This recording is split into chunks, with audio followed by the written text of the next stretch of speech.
And we're live. Great. The camera's live and I'm dead. Or I'm half dead. 99% dead. So what am I supposed to do? Get up and do a tap dance? You want to see yourself? Yeah. I'll be yours too. Ugly old bastard. You know, it's bad enough I have to look in the mirror once a day, you know. And then I have to look at the goddamn picture there. Oh. Unbelievable. What a waste of film. Oh my god. I hope it is rewritable. Well, I told somebody, who the hell was it was down here, and I was telling them stories. I said that Mike did say that someday he is going to come down and sit for a whole day and dictate. Take each picture and dictate a little what I have to say about it. Which I think would be interesting. Yeah. Well, I love some of the stories you've told me about different people. Yeah, I mean, if you took each one, because you'll end up with the pictures anyway, and if you make a book, you could always write a chapter, you know, make up a, what do they call it, a coffee table book? Yeah. And as you pull the picture over, one side would be the saying or whatever I had to say. It would make it interesting. What was the Lauren Bacall story? The what? Lauren Bacall. Oh, with her? Yeah. Oh, you want me to tell you? Yeah. Well, from what I understand, Lauren Bacall does not do autographs or pictures. I've talked with several people that knew her, and they said absolutely does not. Well, she'd come out in the alley of the Colonial, waiting in the wings, which they had to keep prompting her because she kept forgetting her lines. Really? Yeah. So I figured she would never come out. And I got a few others, you know, come out. They were very nice. I'm trying, yeah, Rosemary Harris was in it, and she was lovely to take a picture. And then Lauren come out, and believe it or not, started to sign a few autographs. So I asked her if I could take a picture, and she went, no. And she had this huge guy standing behind her. You know, almost like I don't know if it's a bodyguard or what. So she signed a few pictures. There may be 15, 20 people in the alley. And I said, Lauren, I'm begging you, I would love to take a picture of you. She said, well, take the fucking thing while I'm signing. I won't pose for you. And then she started mumbling a few other things that I couldn't hear. So I did. I took the picture, and I think it's a hell of a nice picture of her ignoring me. Yeah. Who was your absolute favorite person that you've met? My favorite person I've met, I think Richard Chamberlain was the one that awed me the most. Because I grew up with him. What did he do? Dr. Kildare. And you grew up seeing him in movies and television, that to finally meet him in real life, it was a surreal experience. It wasn't as if he isn't a real person. You know, how am I talking to this guy? I think my favorite would be Natalie Toro as a person, because she remembered me. That's awesome. You know, I saw her up at North Shore Music Theater.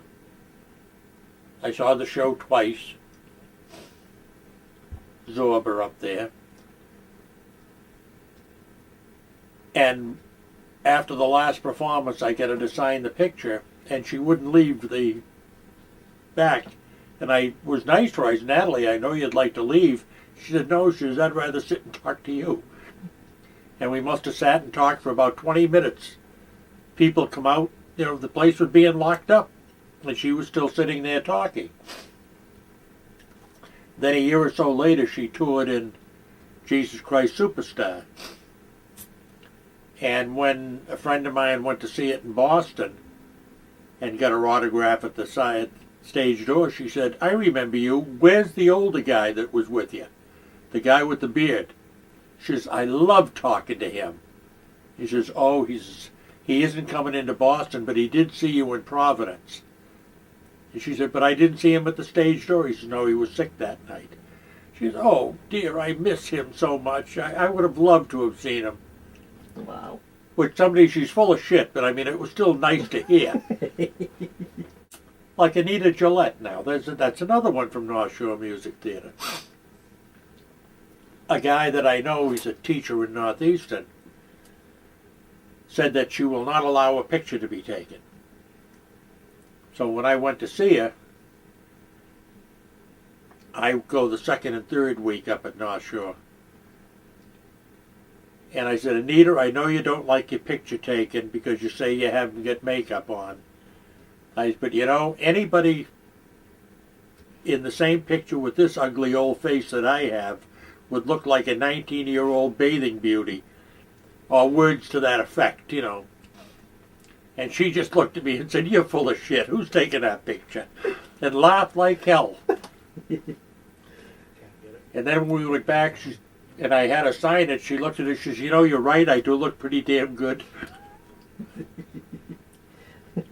But she gave me a little poke when she said it, you know. Very, very good-natured woman.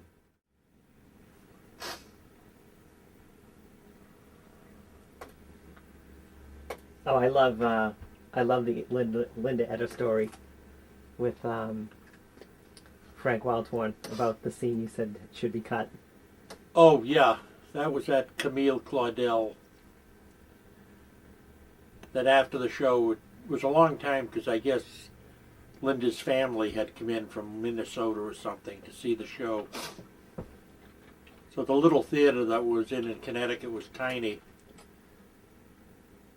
And before I could see Linda, I started talking to Frank. And he made the mistake of asking me what I thought of the show. So I did tell him. I told him that I thought that one character could have virtually been done away with. Her brother did nothing for the show. The picnic scene, I remember, was terrible. The first act dragged. The second act, with a little work, could have been smoothed out very nice. And that's when Linda came over and said, no, we haven't done the blocking yet. And Frank says, Linda, he's right, it stunk. Well, I had a picture taken that night of Linda kissing me. And then I asked her if I thought Frank would get in a picture of the three of us, which she asked him, and he gladly get in it. And it was a lovely picture of the three of us together. And then a friend of mine from New York emailed me 2 weeks later that he moved out with his girlfriend. Oh, no. So that ended that. Yeah, I think you ended that relationship. You Yeah, caused it must have been me. I mean, he just said, I just can't compete with Bob. You know. He's so healthy, wealthy, and wise. Oh, I just asked her. There's no story there. You just said, kiss me, and she's like, okay. Well, I had her sign a picture, that the last one I had taken of us together, which was at one of her concerts in Providence. And she signed it, and she said, I remember you. She says, I've seen you at the stage door a lot of times. And I said, yeah, Linda. I says, could I ask you for a big favor? She said, what? I said, when I went to see Aida, I asked Simone to cuddle up. I said, make believe I'm young and sexy. And she said, oh, you're a hot ticket. And she asked my daughter, are you taking the picture? She says, yeah, tell me when you're ready. And just as my daughter was ready, Simone kissed me. So I showed Linda that picture. And Linda just looked and said, so you want me to kiss you too? And I went, yeah. Yeah. And so she did. Yeah, that's probably the real reason Frank left. Yeah. That's why someday I'd love to get her to sign that picture. I mean, I may not be able to go see her, but if somebody else goes to see her someplace, I'll take it. You know, to take the picture and say, here, will you sign that and dedicate it to Bob? You know. Yeah. I knew there was a story. Yeah, not much of a one, but a little cute one. There's one picture that looks like you're a couple. You both look so comfortable. Who can't be comfortable with her? She's so worldly. You know, I shouldn't say world, down to earth. Yeah. I think it was up at North Shore Music Theater when some girl asked to see her ring. And she said, look at the ring, but don't look at the rest of the hands. She said, you know, I'm a farming broad. She said, I do my own mucking out of stalls and I plant my own flowers. She said, look at them damn fingernails and hands. And she had calluses on her hands and they still had dirt, you know, that she couldn't get out of her fingers. So she is, well, you don't know personal lives, but maybe that isn't what Frank wanted in a marriage. Yeah. He wanted the child, maybe, but he wanted the glamorous wife and not the one that just went on tour every once in a while and liked to stay home and work in the garden. What I was disappointed in was that Danielle Beausodet. Mm-hmm. When I met her in Providence, she was just standing on the street corner after the show, and I had missed getting her autograph. She was in the ensemble of Beauty and the Beast. And I looked at her over there and I said, are you in the show? And she says, yes, I was one of the silly girls. And I said, well, God, you're so beautiful. I figured you had to be in something, you know. So I took her picture, and then a few months later I saw that she had become Belle in Beauty and the Beast in the Wang Center. So I went in and saw it, and then after the show she insisted on having 2 pictures with me taken because her hair didn't look that good. And then when I went in to get the pictures signed, she brought me backstage and sat and talked with me for a long, long time. And told me that she was going to try out for Little Mermaid, that Disney was thinking of doing it. Which we know now she didn't get the part. But I tracked her down and sent her a letter, an email, and she never replied. So I was kind of disappointed because I thought she may remember, you know. You had a moment. Yeah, I had my moment with a beautiful redhead. Well, the one I get a kick out of was the father on Happy Days. Tom Bosley. Tom Bosley. Now, he wasn't at the show Beauty and the Beast when I saw it in Providence. I guess he went something for his brother, and the understudy was there.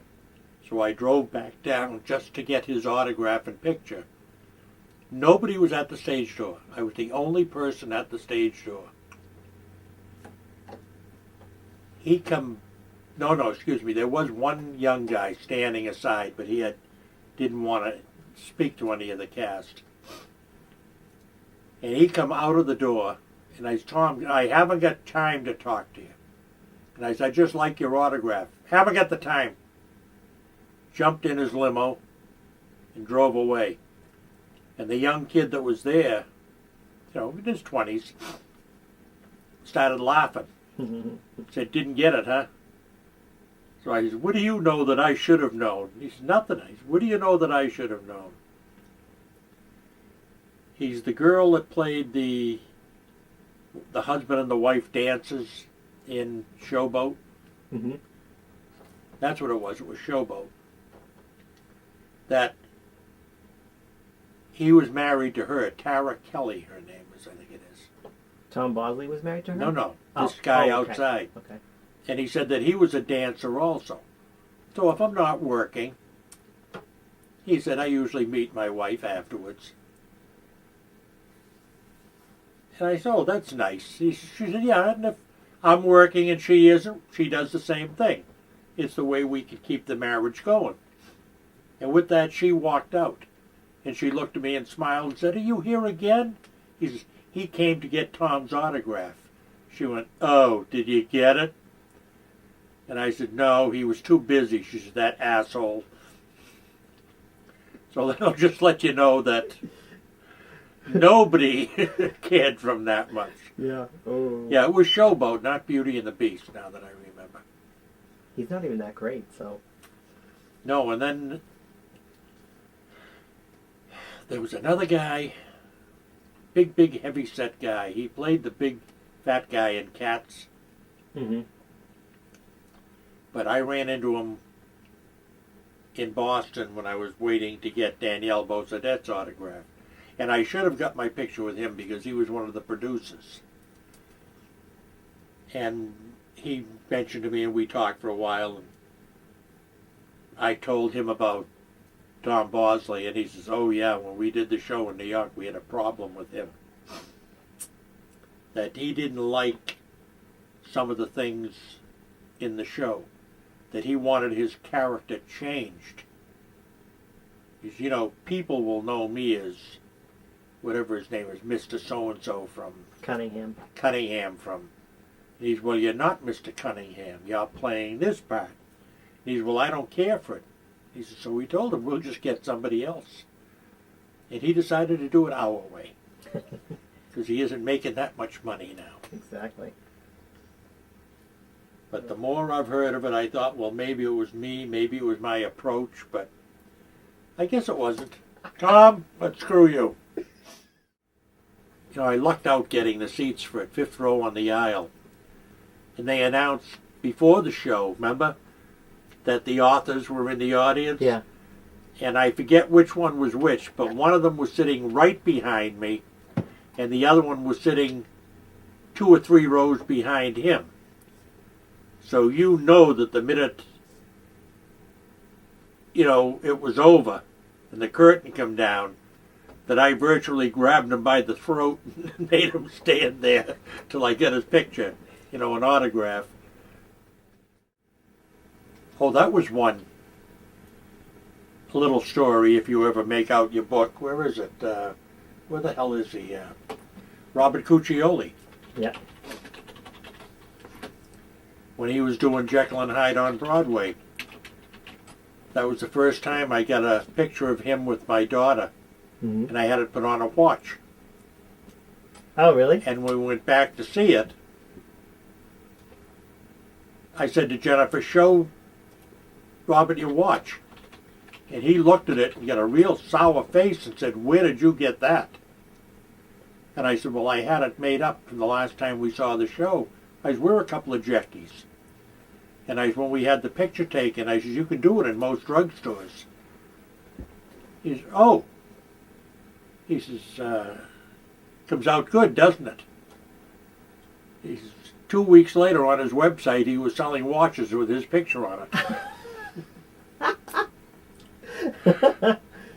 Oh, wow. So, I mean, hey, you make a buck where you can make a buck. Oh, and that's one of my claims, I think, to fame. Nobody knows about it, but that China from Seussical, yeah, getting to talk about Frank, is that I met him in the alley after the show, and it was pre-Broadway, and he said the same thing. He said, what did you think of the show? I said, there was nobody in the alley. I was the only one there getting pictures. And I said, well, I says, I know it get bad reviews. I says, but all I can judge it by is the children in the audience. I says, I was in like maybe the 12th row center in the Colonial. I said, all the kids around me were perfectly quiet. I said, there was only one scene, and I forget which one it was, where they started to get a little edgy. And I says, it was kind of long. And he said, which was that? And I told him, and he says, he just went, interesting. He's, anything else you didn't care for? And I think there was one other scene I said did nothing for the show. And then I find out it went to Broadway and those 2 scenes were cut out. So, I mean, it may have been that they were so bad it was obvious to me. But by having them cut out, I say to myself, ho, ho, ho, you know. Ooh. Well, about Stephanie Bass, that's interesting. Yeah, it is. That I first saw Stephanie when she was in the ensemble of the the Scarlet Pimpernel in New York.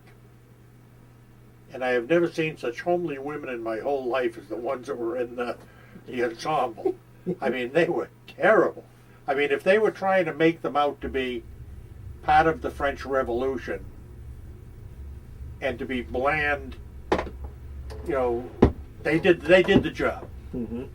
And she was the only Asian in the cast, which was, how does a Korean girl get in the cast of, you know, the French Revolution?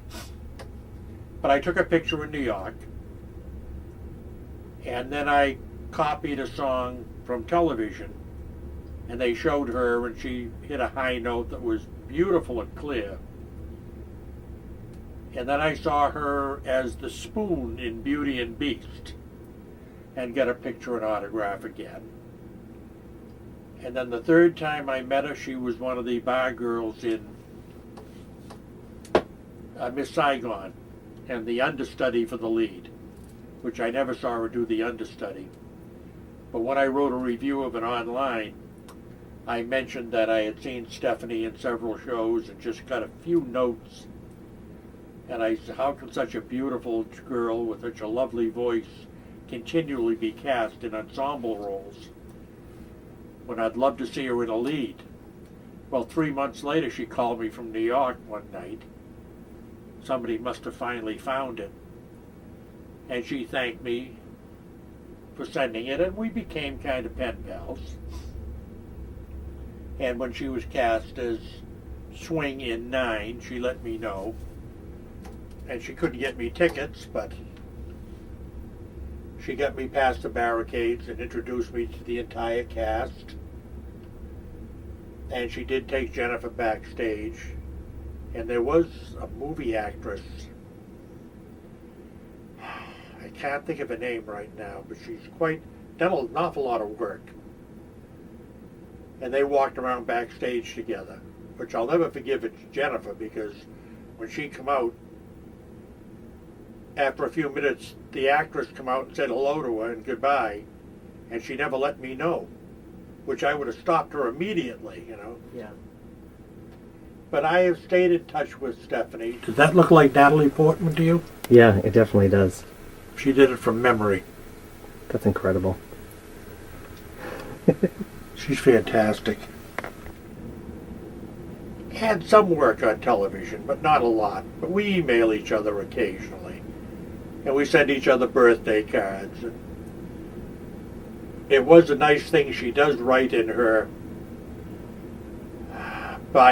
biographies in the books.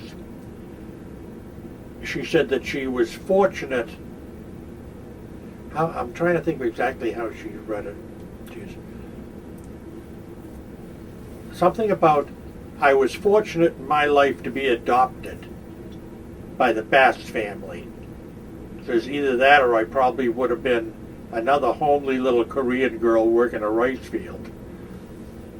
You know, so it was a nice little story. Mm. Like, I loved that Glory Crampton.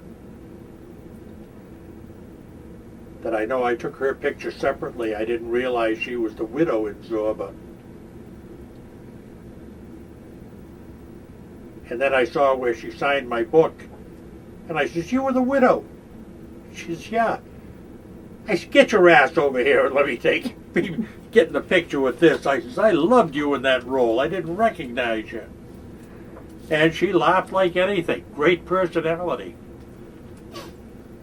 She also was on television when they did Carousel from Paper Mill Playhouse. Mm-hmm. That she played Guinevere.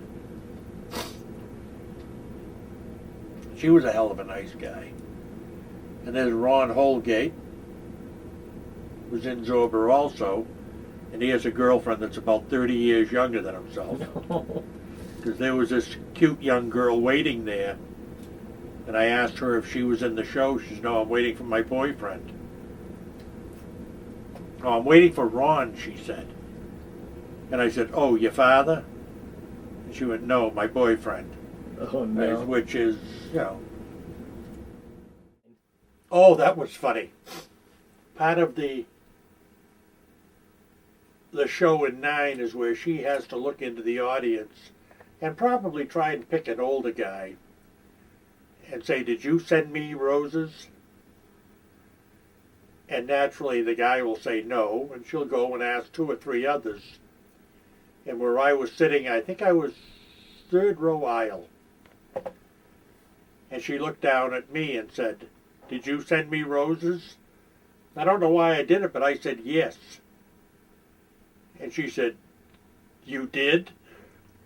And I said, yes. And she said, what color were they? I said, red and yellow. And she said, what's your name? And I said, Bob. She says, Bob sent me the flowers. Let's all thank Bob. Bob! And then all the girls in the cast went, oh, Bob! Which I thought was hilarious. Yeah. And several people in the audience said, oh, was that planned? And I said, no. I said, just come out. And she says, oh, we thought she must know you. I said, no, I've never met her. But she's such a lovely girl, because after the show, when I was getting the autographs, and again I was behind the barricades, and there was this very feminine kid there that was dying. He was almost crying, getting her autograph, and he said that he has a life-size cutout of her, that he's a dancer, and he has admired her, and could I have your autograph? And she said, of course you can, darling. And she said, would you like a picture? Why don't we get a picture together?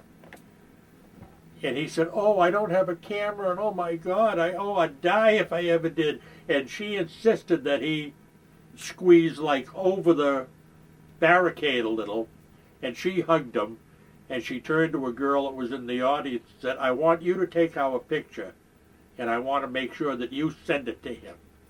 Now you get his address. You know, and the girl said, well, I will if I could have one. So she, in turn, took one with that girl, which I thought she was very sweet for doing it. Yeah.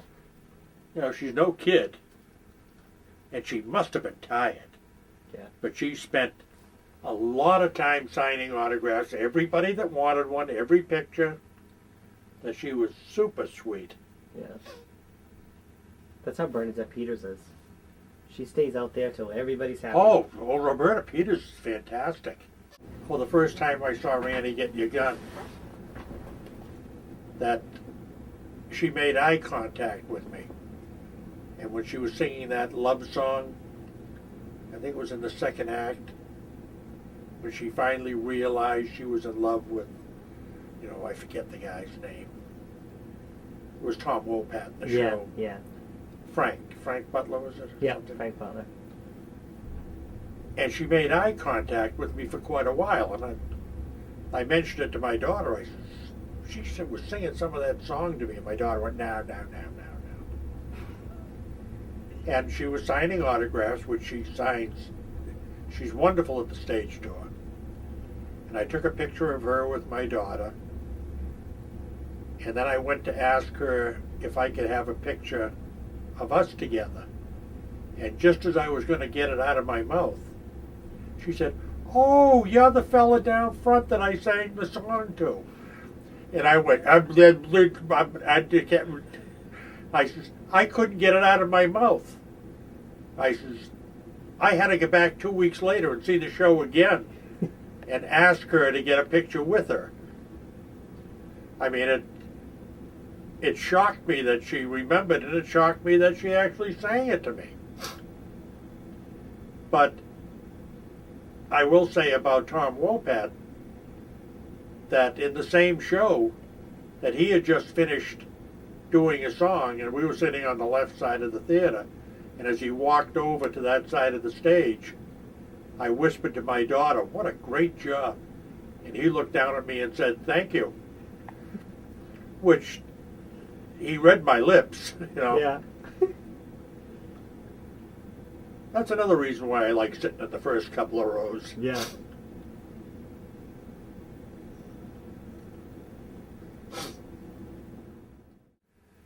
Antonio Banderas was great too. I know Stephanie said that everybody loved him, that he may have been the star of the show, but he wasn't a star, you know, quotation marks.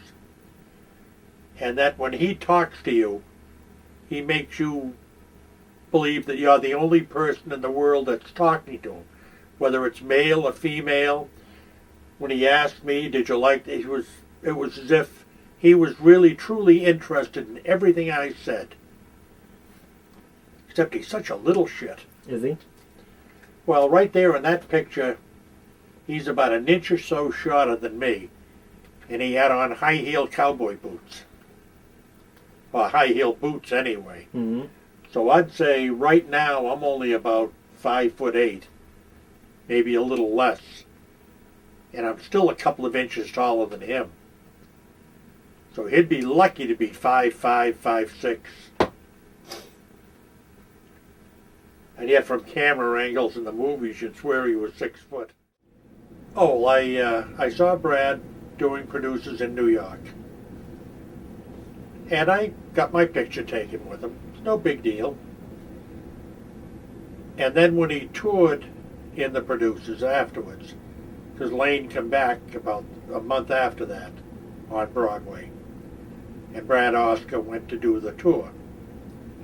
And then a friend of mine was going in to see it, so I mailed him the picture. And after he got his autographs from him, he said, gee, a friend of mine had his picture taken with you when you did it in New York, and could you sign it for him?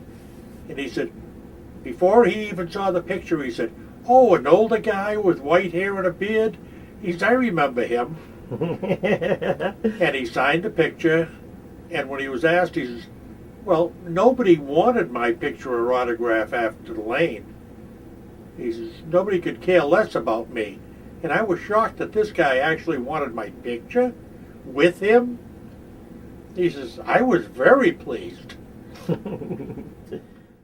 Felicia Finley, she was funny.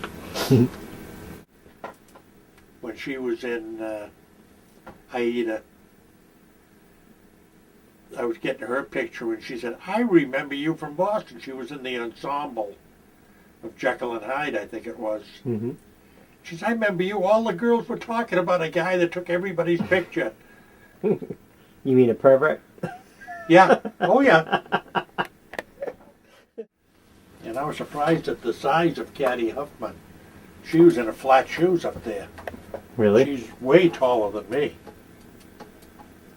She's got to be about 6 foot, 5'11" anyway. And her husband is huge. He's either a coach or an assistant coach at one of the good basketball colleges. And he was waiting for him. Boy, is he a big guy. You know, he's got to be about 6'5", 6'6", somewhere around there. And that's another thing. While I was waiting for her, we're talking with a girl and a guy, an older woman, a guy, younger than me but older. And she said that Katty Huffman is one of the last ones to come out, so if I wanted a picture to be patient. So I did. I waited and waited. And after I took the picture, the woman said, gee, it's a wonder you didn't stop. What's that, the reviewer, Rex Reed, yeah. He said, gee, Rex Reed just walked by. It's a wonder you didn't stop him and get his picture. I didn't tell him it was by. I met Rex Reed. You don't expect, you know, if somebody looked down the street and said, oh, here comes Rex Reed, then whether he would have told me to go screw myself or what, I don't care, but I would have asked anyway. Yeah. No, as I say, I've met quite a few in the short time I was able to. I say Tom Wopat isn't overly friendly to the people he's signing autographs for. He's always in a hurry. Mm-hmm. But when he was in Boston, there was a kid in a wheelchair, cerebral palsy or something. And she says, Tom, you're probably sick of hearing this, but my son watches every single show. She says, I had to buy all of the Dukes of Hazzard stuff for him. He is crazy about the show. And Tom Wopat went over and knelt down beside the kid, put his arm around him, and talked to the kid, and all the kid could do was make, you know, weird squealy sounds. He didn't faze Wopat one bit. And then he asked the kid, he says, I'm going to have your mother give me your name and address. Not hers, but yours. And I'm going to send you a bunch of stuff. So I just have to assume that he wouldn't tell the kid that. Mm. You know, unless he was serious about it. So I always thought he was kind of an ass, but after seeing that, see the way he treated the kid, I thought a lot more of him.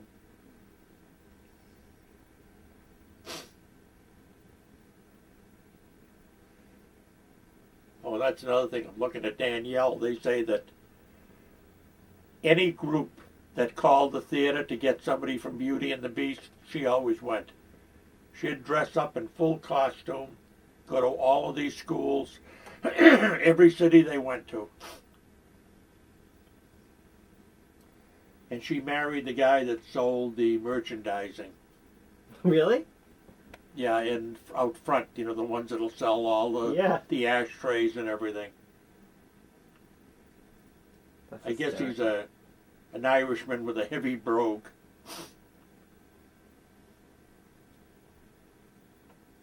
Because that's when we talked to each other in back of the Wang, backstage. And I told her, I said, you must want to get going. And she says, no, she says, it was last performance, my husband's going to pack everything up. And that's when I found out what he did. And she says, no, I have loads of time. By the time they pack everything up and get it on the truck, and she says, it doesn't take me long to change. So it was lovely of her to, you know, to stop and talk to me for that length of time. She had to have really been bored.